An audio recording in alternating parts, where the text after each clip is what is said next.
తిరుమలకు వాహనాలు పోటెత్తాయి. శనివారం నుంచి సోమవారం వరకు తిరుమలకు ఏకంగా 33,000 వాహనాలు వచ్చాయి. దీంతో తిరుమల గిరులన్నీ కార్లు, ఇతర వాహనాలతో కిక్కిరిసిపోయాయి. వరుసగా 3 రోజులు సెలవులు రావడంతో భక్తులంతా తిరుమలకు క్యూ కట్టారు. దీంతో శనివారం 12,000 వాహనాలు తిరుమలకు వచ్చాయి. ఆదివారం 11,000, సోమవారం మరో 10,000 కార్లు తిరుమలకు వచ్చాయి. దీంతో అలిపిరి తనిఖీల కేంద్రం దగ్గర కేవలం కార్ల తనిఖీల కోసం భక్తులు గంటకు పైగానే వేచి ఉండాల్సి వచ్చింది. ఇవాళ మంగళవారం కూడా వాహనాల రద్దీ కొనసాగుతోంది. గత కొన్ని నెలలుగా తిరుమలకు వచ్చే కార్ల సంఖ్య పెరగడంతో ఘాట్ రోడ్లు, తిరుమలలో తరచూ ట్రాఫిక్ ఇబ్బందులు ఏర్పడుతున్నాయి.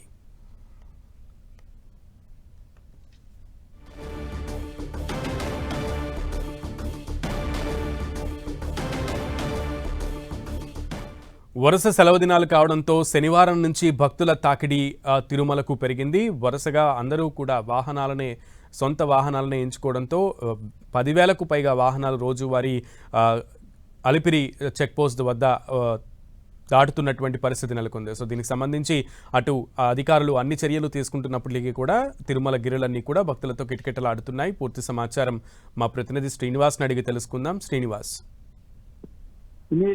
తిరుమల శ్రీవారి దర్శనానికి నిత్యం కూడా 80,000 మందికి పైగానే స్వామివారిని దర్శించుకుంటున్నారు. 1,00,000 మందికి పైగా భక్తులు తిరుమలకు వస్తున్నప్పటికీ అంటే 80,000 వరకే స్వామివారిని భక్తులు దర్శించుకోగలుగుతున్నారు. అయితే భక్తుల రద్దీకి తగినట్లుగానే వాహనాల సంఖ్య కూడా విపరీతంగా పెరిగిపోయింది. ప్రతిరోజు మనము చూసినట్లయితే తిరుమలకు 10,000 4-వీలర్స్ అంటే కార్లు, ఇతర వాహనాలు మొత్తం కలుపుకొని 10,000 వాహనాలు పైగానే తిరుమలకు వస్తున్నాయి. తిరుమలకు వచ్చే వాహనాలతో మొత్తం కూడా ఇటు తిరుమల కావచ్చు, ఘాట్ రోడ్లు కావచ్చు, ఇవన్నీ కూడా కిక్కిరిచిపోయి కనపడుతున్నాయి. ప్రధానంగా చూసినట్లయితే అలిపిరి తనిఖీల కేంద్రం వద్ద, ఇటు గరుడా సర్కిల్ వద్ద నుంచి కూడా తనిఖీల కేంద్రం వరకు ప్రతిరోజు వాహనాలు అనేటివి క్యూ కడుతున్న పరిస్థితి.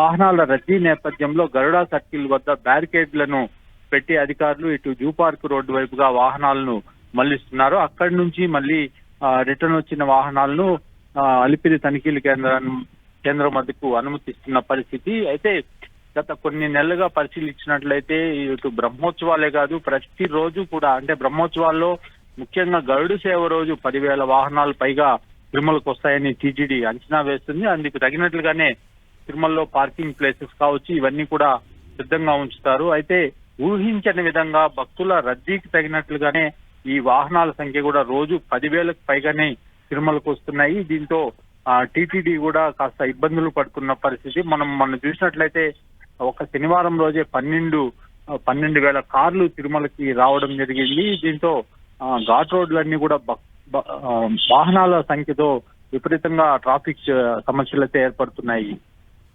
శ్రీనివాస్, అయితే ప్రత్యామ్నాయ ఏర్పాట్లు ఎలా ఉన్నాయి? అధికారులు ఇంకా వాహనాల సంఖ్య ఒకవేళ పెరిగే అవకాశం ఉన్న క్రమంలో అండ్ రానున్న రోజుల్లో అటు బ్రహ్మోత్సవాలు కూడా రాబోతున్న క్రమంలో సో ఎలా ఉండే అవకాశం ఉంది? అధికారులు ఎటువంటి ప్రణాళికాబద్ధంగా ముందుకెళ్తున్నారు?